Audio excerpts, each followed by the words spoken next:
turn my mourning into dancing. You turn my mourning into dancing. 'Cause your love changes everything. Your love changes everything. Oh, there's something about your love. Something about your love changes everything in my body. Oh, something about your love.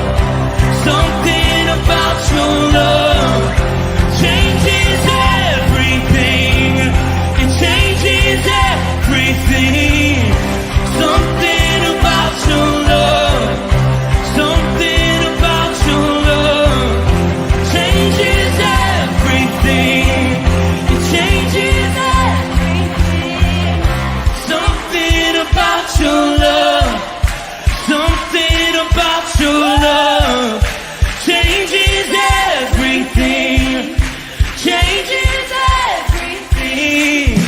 Something about your love.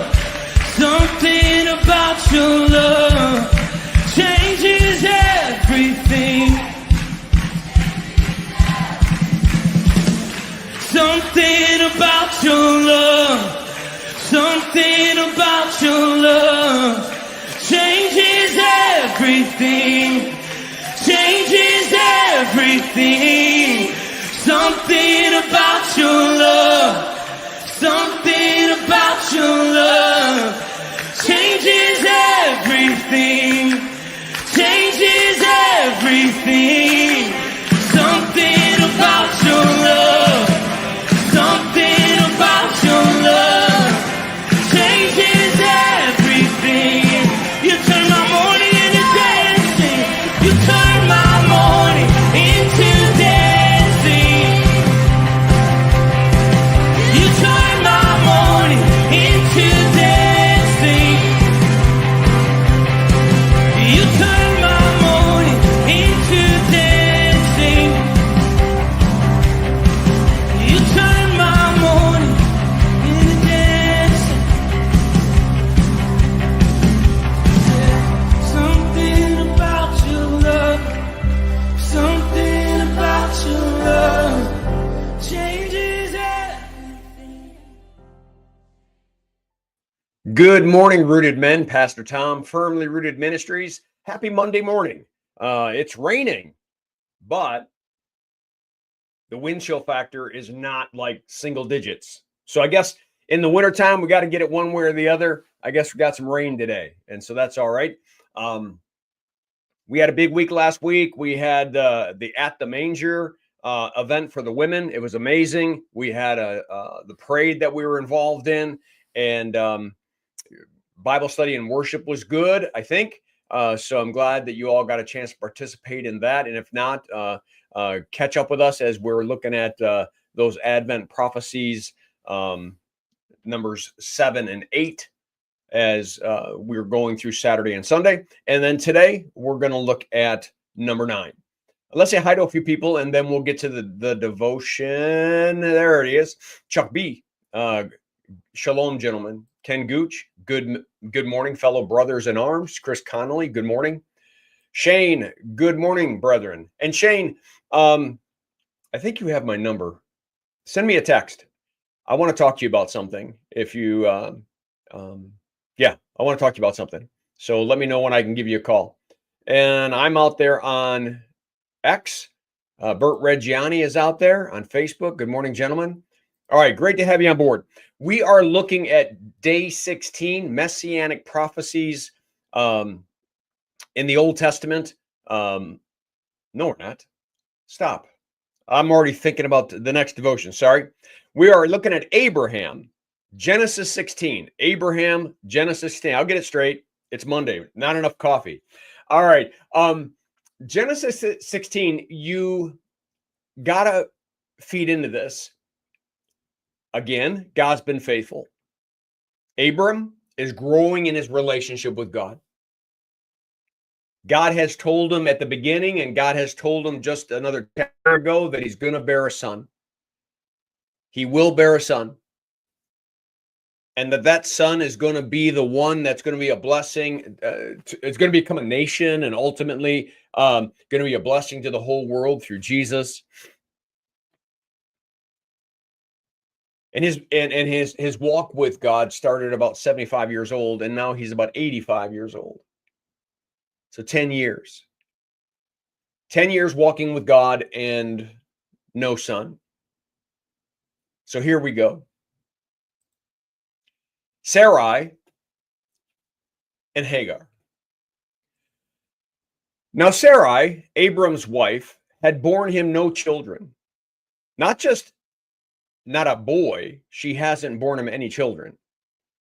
She had a female Egyptian servant whose name was Hagar. And Sarai said to Abram, behold, now the Lord has prevented me from bearing a child. The very God who said, you're going to bear a child, Sarai is saying to Abraham, he has prevented me from bearing children. Go into my servant. It may be that I shall obtain children by her. It was common in that day, in the nations of the Canaanites and all the ites. But now she's watching what they've done. She's watching customs that they've done. And she's saying, well, maybe this is how we can help God fulfill this prophecy. Maybe if God's not blessing us to have a kid, we'll do it the way that the world does it, and we'll see how that works, right? If you listen to yesterday's sermon or a part of it, you're already going, ooh, it's not going to go well. But this is the conversation. Notice her conversation is not with God. The two of them do not go to God and say, what do you think? You know, the God who's given him dreams and has rescued him and rescued Lot and has blessed him and come talk to him, has done a covenant with him in the passing of that fire pot through the offerings.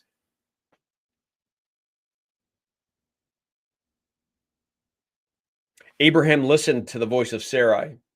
So after Abram had lived 10 years in the land of Canaan, Sarai, Abraham's wife, took Hagar the Egyptian, her servant, and gave her to Abram, her husband, as a wife. And he went into her, and she conceived. And when she saw that she had conceived, she looked with contempt on her mistress. Now look what happens. You've got this Egyptian slave who now feels she's the master now because I'm holding Abraham's baby, and you can't even have a baby. So Sarai didn't think of all of these things. She didn't think of all the potential consequences of the action. She didn't talk to God, and already the bite back is happening. When we choose to do things because we think it's the best way to do it, oftentimes we get bit, and Sarai is getting bit. Sarai says to Abram, may the wrong done to me be on you. I gave my servant to your embrace, and when she saw that she had conceived, she looked at me with contempt. May the Lord judge between you and me.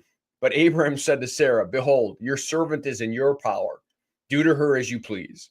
Then Sarai dealt harshly with her, and she fled from her. Look it. They want to have a son. Without talking to God, they choose to do it in their own way, and now it's all messed up. Their relationship is bad. The relationship with Hagar and Sarai is bad. In the middle of this is an innocent child. So Hagar leaves, and the angel of the Lord found Hagar by a spring of water in the wilderness, the spring on the way to Shur. And he said to Hagar, servant of Sarai, where have you come from and where are you going? She said, I am fleeing from my mistress Sarai. The angel of the Lord said to her, return to your mistress and submit to her. Do you realize the God of the universe is going to this Egyptian woman who's pregnant? And he cares. Even in the disobedience of Abram and Sarai, God is moving. This is what we have to realize. He's always moving. Even when I can't see it, you're working, right? Even when I can't feel it, you're working. He never stops working. We got to find him. We got to find him because he's all over this. The angel of the Lord is talking to her. Return to your mistress and submit to her. The angel of the Lord also said to her, I will surely multiply your offspring so that they cannot be numbered for multitudes. Almost a similar blessing that Abram got. And the angel of the Lord said to her, behold, you are pregnant and you shall bear a son and you shall call his name Ishmael. What does it mean? God hears. God heard her cry. He's dealing with Sarai. He's dealing with Abram. Now he's dealing with Hagar. And now he's got to deal with this son. None of this was supposed to happen, but the God of the universe is entering in, even in the midst of all of this disobedience. I hope we see it. All we got to do is ask him in, and he's coming in, even if we're on the wrong side of things. Don't wait until you get buried into a hole. See Jesus crashing through the water and pulling you back up and saying, hey, it's about time you turn to me. You shall call his name Ishmael because the Lord has listened to your affliction. He shall be a wild donkey of a man, his hand against everyone and everyone's hand against him. Look at this prophecy. This is a Middle Eastern prophecy. Ishmael, who's the birther of much of the Middle East. He'll be a wild donkey of a man, his hand against everyone. He'll be in war all the time, and everyone's hand will be against him. That will be in constant war. And he shall dwell over against all his kinsmen. So she called the name of the Lord who spoke to her, you are God, you are a God of seeing. What does that mean? You've seen me. You saw me in my distress. For she said, truly here I have seen him who looks after me. Therefore, the well was called Beer-lahai-roi. It lies between Kadesh and Bered. And Hagar bore Abraham a son, and Abram called the name of his son, whom Hagar bore, Ishmael. Abraham was 86 years old when Hagar bore Ishmael to Abraham. Let me pull that back out of the stream. This whole process of becoming disciples of Jesus Christ is realizing when we're working our way back to the kingdom of this world to try to find solutions. And because we don't think God's listening to us and we don't think that he's actively fulfilling what he said he was going to fulfill, we go try to do it on our own and it ends up biting us. He never leaves us and he never forsakes us. Disappointment? Yes. Are we going to face consequences possibly because of the things we've done? Yes. Will he rescue us and forgive us anyways? Yes. It's all part of the growing up process. Just like we screwed up when we were teenagers and 20 somethings, we screw up as Christians, but we mature and we keep maturing and we keep maturing and we keep maturing. But this is not going to be easy for them. This one decision to follow the customs of this world without asking God what he thinks they should do. And matter of fact, going behind God's back because they think God's abandoning them because of that lack of faith and that lack of trust. They just brought a bomb into their lives. Ishmael is going to be a problem. And he is going to be a problem even into the future and is still a problem in that sense to this day. But notice God was there even for that Egyptian slave woman. And God was there for Ishmael.